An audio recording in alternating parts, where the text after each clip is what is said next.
I'm going to preview the number 18 Baylor at Utah Wins volleyball game, which will be played on October 12th at 2 p.m. Central Time on ESPN Plus. There will be live stats as well. And yeah, it's literally the next day. I get it, or the day of the game if you're watching on the day of the game. It's because Utah played TCU the same night Baylor played BYU, and Baylor's coming off a 3-0 loss. But I will say the first 2 sets were close, 26-24, 25-21. They battled back in that first set, but they couldn't get it. If they would have got that set, who knows what would have happened. In the second set, yeah, they just allowed a little too much of a scoring run. But that third set was not even close when you look at the score. And so Baylor's now 10-5 on the season and 2-2 in the Big 12. And guess what? It ain't easier because Utah is a receiving votes team. To be exact, they are receiving 48 of them. And they beat TCU. That was number 17 in the country. 3-0. To none. They are now 14-2 on the season. 4-1 in the Big 12. And I'm sure Ryan McGuire and staff have to be disappointed. And the same thing goes for the players, that they lost back-to-back games now.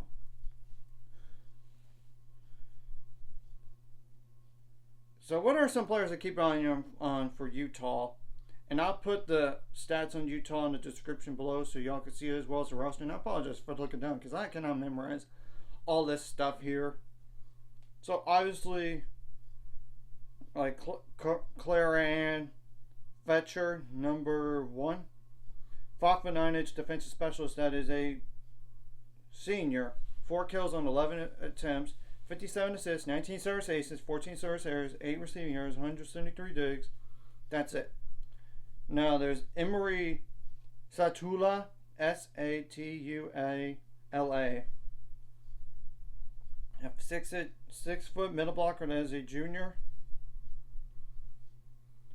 124 kills on 253 attempts with 31 attacking errors, 2 assists, 4 service aces, but 24 service errors?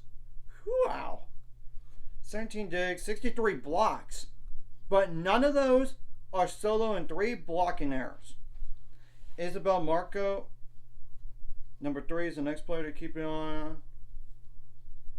A 5'10" setter that is a freshman. And guess what? She doesn't have a lot of kills on the year. 4 kills on 15 attempts with 3 attacking errors, 330 assists, which is the most on the team. 6 service aces, 23 service errors, 122 digs, 1 block, none of those are solo, 2 blocking errors, and 1 ball handling error. And I do not know the injury status for Baylor or Utah going into this. Just to let y'all know, I'm really going to just go over the next player. And it is Ashley West, number 6. A 6'4" outside hitter / right side hitter. That's a redshirt sophomore. 57 kills on 165 attempts with 21 attacking errors, 4 assists, 25 digs, 22 blocks. None of those are solo. Okay, then there's Lauren Jardine, number 7. A 6'2" outside hitter that is a senior. 126 kills on 322 attempts with 44 attacking errors, 6 assists, 1 service ace, 6 service errors, 36 digs, 41 blocks, 2 of those solo, and 8 blocking errors. So that's a lot for one player already, and going on in the season here. Then I'll go like Camry Bailey, number 11.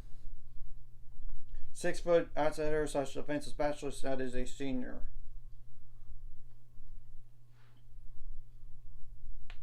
74 kills on 249 attempts with 38 attacking errors, 9 assists, 9 service aces, 16 service errors, 12 receiving errors, 124 digs, 16 blocks, 1 of those solo, and 3 blocking errors.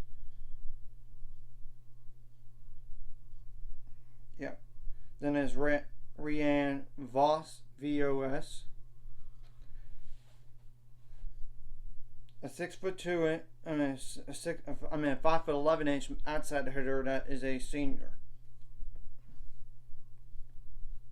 88 kills on 205 attempts with 224 attacking errors, 2 assists, 1 service ace, 4 service errors, 1 receiving error, 18 digs, 20 blocks, and 2 of those are solo, by the way. Then there's Grace Hammond, number 15, a 6'2" setter that is a senior. 1 kill on 10 attempts with 3 attacking errors. So as you can tell, the setters don't do anything in terms of kills here. Don't be surprised if they do change it up a little bit, but I'm just saying. Not really their bread and butter, so to speak. 284 assists, 16 service aces, 24 service errors. That's a lot. 97 digs. That's it. There's Vanessa Ramirez, number 17. A 5'4" libero / defensive specialist as a senior. 1 kill on that is a senior. Yep. 1 kill on 5 attempts. 39 assists. 6 service aces, 5 service errors, 10 receiving errors, 113 digs. That's and 1 ball handling error. And literally, the last player I'm going to go mention is Cameron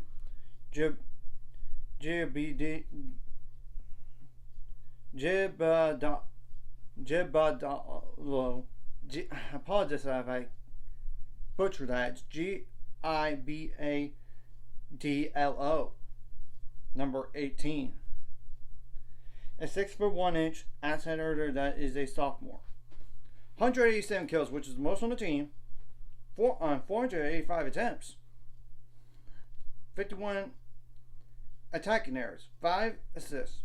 19 service aces, 12 service errors, 25 receiving errors, 81 digs, 25 blocks, 2 of those solo, and 4 blocking errors. Obviously, what you did right last game, bringing this game, and what you did wrong last game, you got to correct for this game. Simple. I mean, and you got to be more consistent and not have these big lulls and scoring runs for the other team. That's what cost you some. And yes, you fought back in the first set, but you cannot allow that to happen. And you even had a set lead in that point, but you let it slip away, and you got to protect those set leads. And you got to make adjustments on the fly, not just from first set, second set, not from like certain set to the next, but throughout. You got to make adjustments quicker. You got to play solid defense. Dig every ball, and don't let them dig every ball. You got to win those long rallies, because it does make a difference in matches sometimes, especially if it's tight in the set or even in the match itself. I mean, that's the thing. You got to be better offensively and be more efficient. You got to serve tougher and make them uncomfortable with those passes, and they can't handle it. Get some service aces. I know service errors might come, but at this point, you got to serve tougher and not make it so easy. And you got to get more blocks in the other team, more kills in the other team. Like, I've got to be better on side outs in the last game. That is the difference. Sometimes that is the difference in wins and losses. You got to limit your attacking errors as much as possible, of course. And you got to have some variety on offense, because you don't want to have to be unpredictable. But if somebody has a hot hand, go with that hot hand. I mean, and don't be afraid to mix it up with a setter kill either. Don't be afraid to. And you don't want to have like a net violation, which if you're like outside the antenna area, that's different. And you hit the net, that's totally different. It's just more like in the middle, from one antenna to the other. You know, you don't want to have rotation errors or even like foot faults. Obviously, if the other team does it, it's on them. I mean, that's the thing. You don't want to have like overpasses while you try to force some. If there's some overpasses, you got to take advantage of those. And you got to take advantage of free balls as well, and try not to do as many of those as possible. And you got to try to take away the crowd in the game. And you got to handle being on the road a lot better. I'm just saying, because the last 2 matches have been on the road, and you're not done well.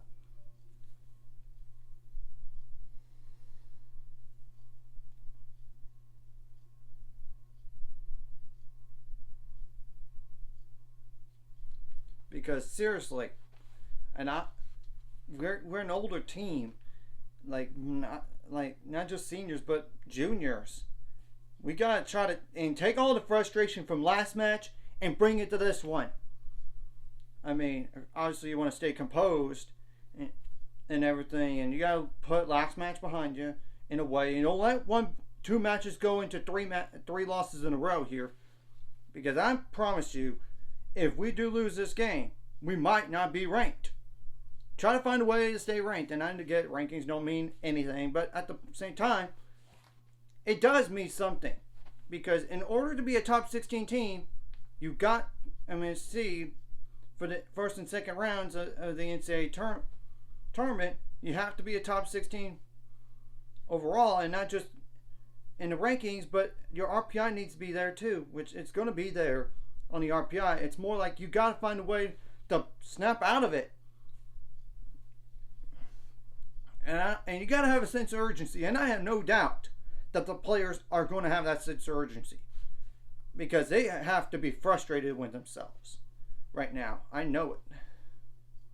And obviously, if you could tell what the other team's going to try to do, try to stop it as much as possible. Obviously you might need to make some adjustments on the blocking, because try to look for a high hand sometimes on the other team when you're going to go for a kill. And obviously if it hits one of your players and you try it goes on your side of the net, try to dig that ball out before it hits the ground. You gotta be smart on judging whether the serve's really going to be in or really going to be out. But if nothing else, if you have a doubt about that, go ahead and dig it out and set up your offense and see what's working and try to explain. I'm pretty sure you're going to look at the film and say, "Oh, we got to do this better. We got to do this better." And what the other team can do, try to exploit the weaknesses.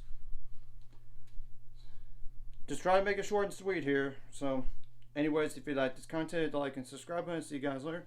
On the road to 7 subscribers, Score's ultimate goal is 1,000 more. So, make money out the Score's like a video. Comment video really helps YouTube algorithm so more people see it. Sharing the video does help as well, so more people could watch. And if you're watching and not subscribed, hit subscribe button for the notification bell as well. And you need to come out with energy, because you don't want to come into this match with no energy. And I get there might be altitude issues, but the thing is, now you played one game in altitude, adjust from it and protect the set leads. Just during the set. But if you have a set lead, like 1 set to 9, try to make it 2 sets to 9. And if nothing else, if it's 1-1, make it 2-1 in your favor. And you got to be better in your third sets, because that's really have been an issue since that Arizona match, to be honest. You got to be better in that third set, regardless what happens in the first 2. You got to be better. So really, you need to win one of these first 2 sets, if not both of them. That way you don't have so much pressure. We got to turn this around. Because if we don't, we will lose. I'm just speaking the truth, and we know it. And that even if you do win that third set,